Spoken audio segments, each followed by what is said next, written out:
Hallo und herzlich willkommen zurück zu einem neuen Flive Universe Video.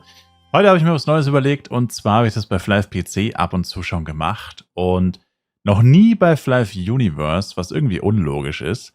Und zwar wollen wir uns heute angucken, zumindest halbwegs objektiv, auf welchem Server in Flive Universe am meisten los ist. Ich meine, gut, die Antwort ist klar, das weiß jeder, es ist LaWolf.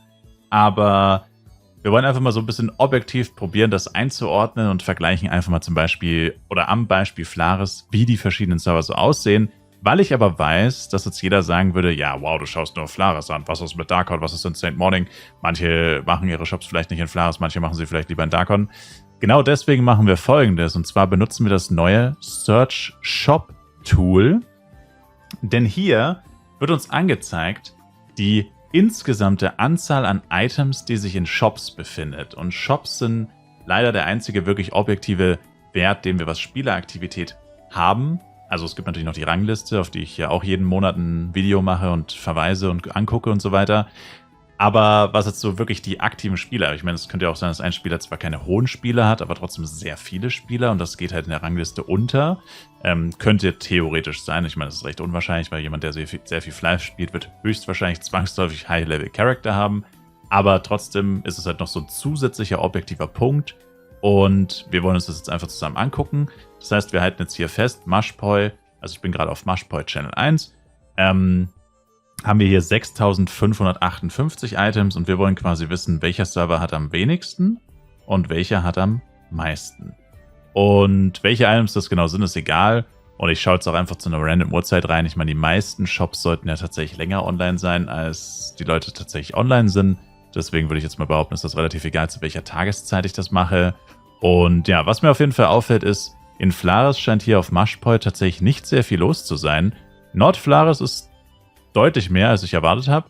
Aber Zentral-Flaris ist dafür deutlich weniger. Wenn man jetzt Borodeng gewohnt ist, dann sieht das hier schon fast ein bisschen tot aus. Also ich vermute mal, in Darkon wird noch einiges an Shops sein.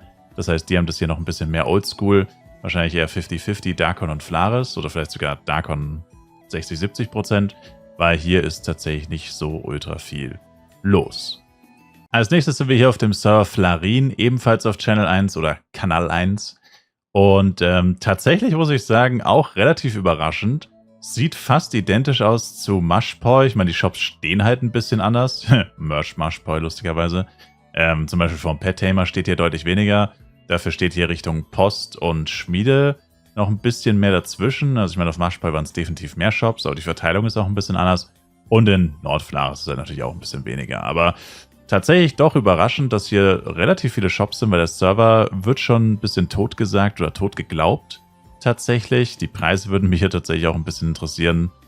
Aber ich glaube, die sind ziemlich krass. Die haben gleich eine ziemlich hohe Inflation. Na, aber es geht eigentlich gar nicht mal so heftig. Na gut, ein CS-Bett für 300 Mio, doch, das sagt schon einiges. Genau, und dann machen wir wieder das Gleiche. Oh, okay. Und jetzt versteht ihr wahrscheinlich, was ich meine. Wir haben jetzt Mashpoi gehabt, einen Server, der so im Mittelfeld ist, was die Aktivität angeht, mit 6558 Items. Jetzt sind wir auf Flarin gegangen. Flaris sieht relativ identisch aus. Ich bin mir ziemlich sicher, Mashpoi, Darkon ist rammelvoll und auf Flarin ist Darkon wahrscheinlich tot.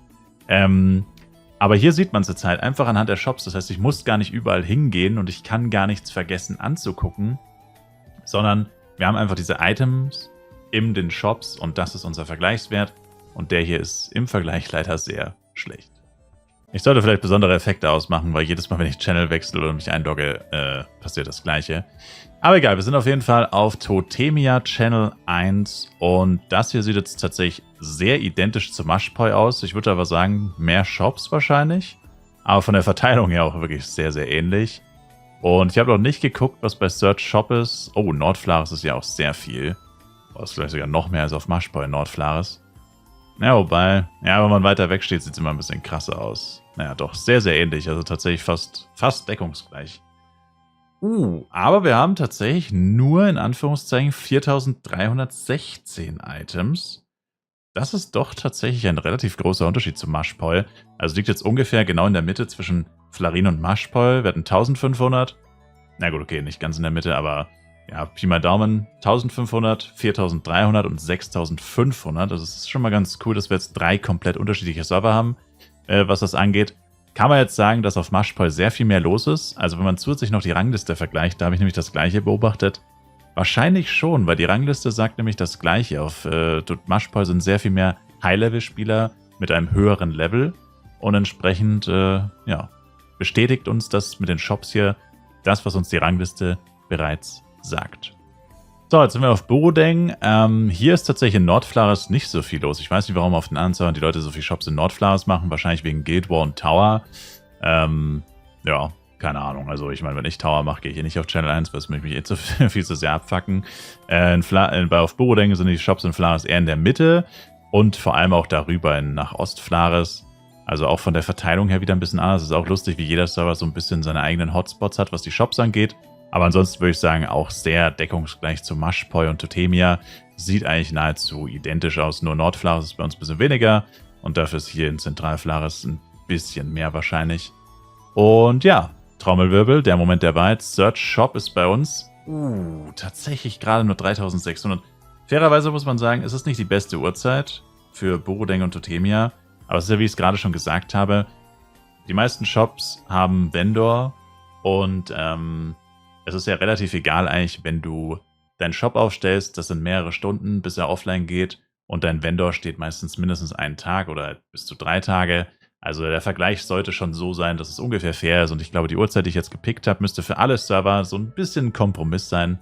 Und ich meine, die perfekte Uhrzeit wird es nicht geben. Ich meine, ich weiß nicht, auf welchem Server am meisten los ist, zu welcher Uhrzeit. Dafür bräuchte ich tiefes Hintergrundwissen oder sogar analytische Daten von Gala, um genau zu wissen, wann die meisten Leute jeweils online sind. Und ich bezweifle, dass es so einen riesigen Unterschied macht, weil nur weil jemand online ist, heißt dann ja auch nicht zwangsläufig, dass er einen Shop aufmacht. Ich habe zum Beispiel meistens keinen Shop offen, bin aber jeden Tag online. Von dem her, ja. Jetzt sind wir auf dem französischen Server. Und hier würde ich sagen, ist eigentlich das erste Mal, dass wir wirklich einen großen Unterschied sehen zu den anderen Servern. Ich meine, ja, Flarin, aber tatsächlich war auf Flarin auch deutlich mehr los, was Shops angeht. Also das hier schon sehr, sehr spärlich besetzt auf jeden Fall.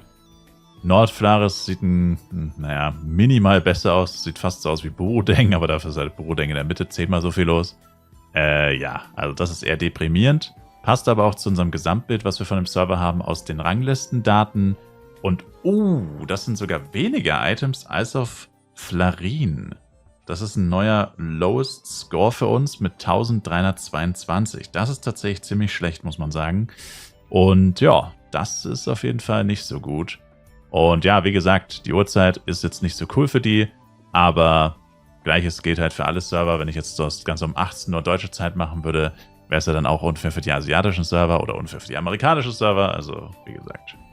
So, jetzt sind wir auf dem vermeintlich besten Server oder attraktivsten, vollsten Server der Welt, nämlich La Wolf auf Channel 1.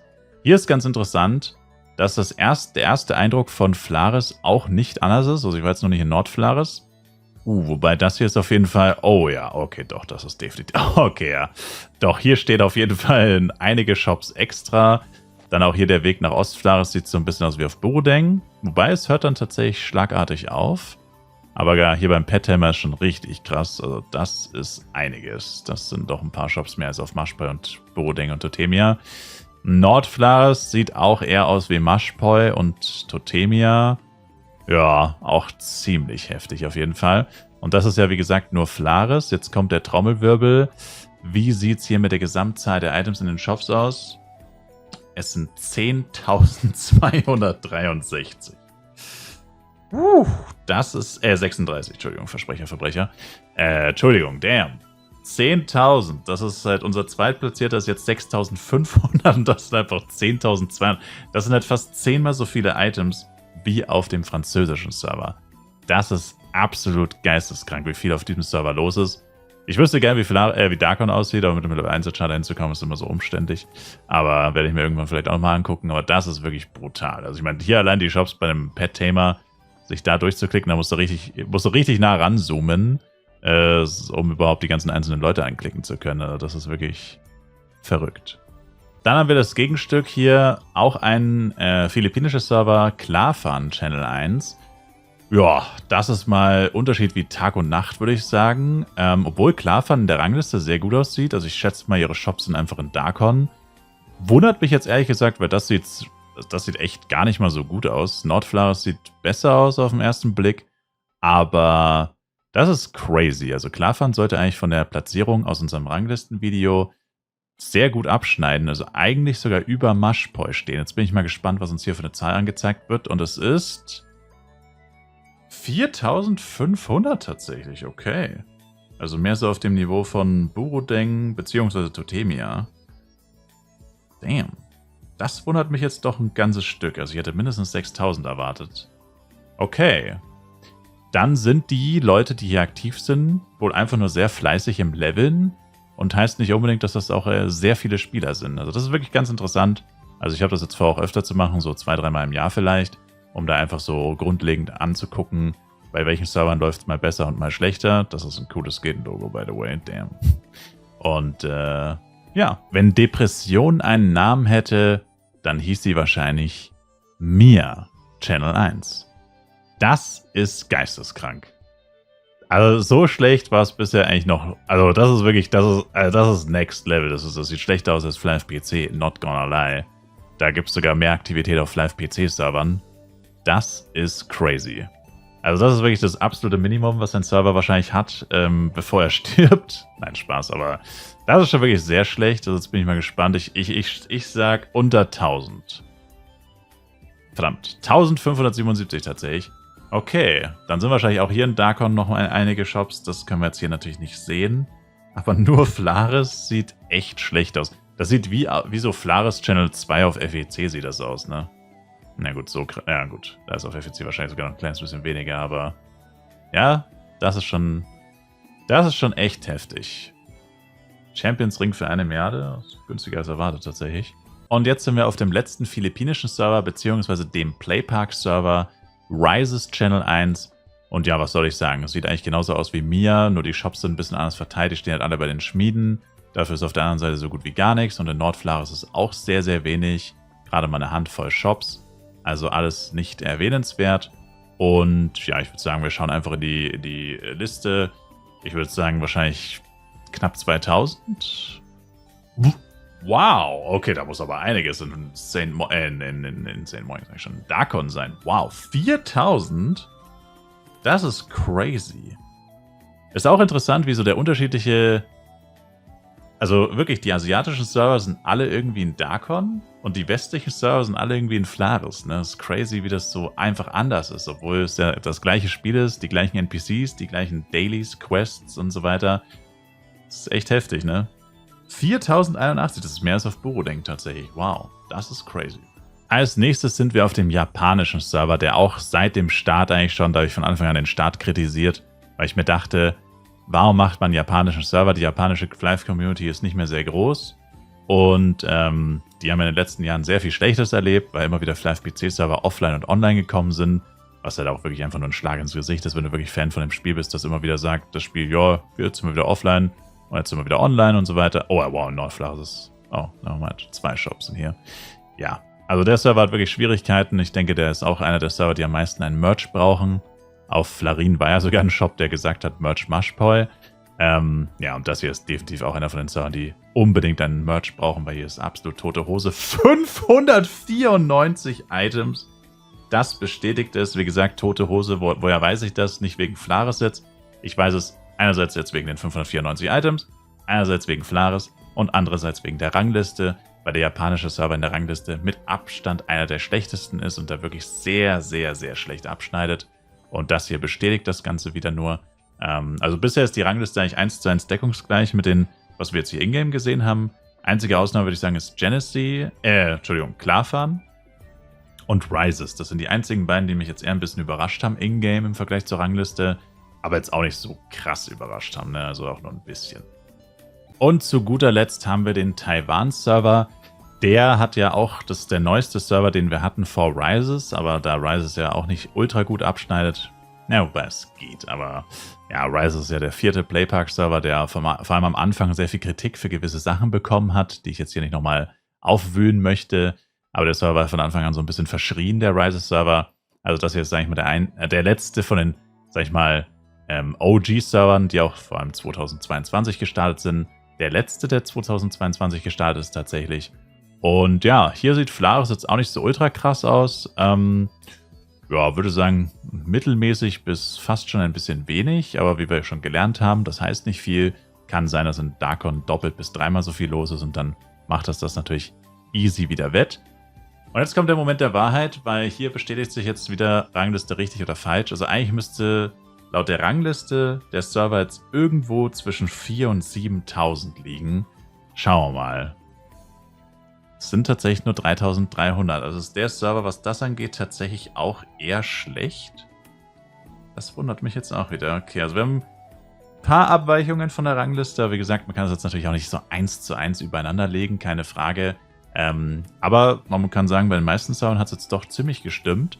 Nur kann man halt sagen, ist bei der Rangliste hier halt so, dass zum Beispiel der Taiwan-Server über Borodeng mittlerweile steht, was so High-Level-Spieler angeht, also Top 1000 Rangliste und so weiter. Klar, ist nicht das einzige Ausschlaggebende, keine Frage, das habe ich auch am Anfang schon gesagt. Aber sieht hier jetzt in-game tatsächlich inaktiver aus als Borodeng oder beziehungsweise an den halbwegs objektiven Faktoren, die wir hier haben, inaktiver als Borodeng und das ist dann doch schon etwas überraschend. Jetzt fasse ich das Ganze noch zusammen zum Final Ranking.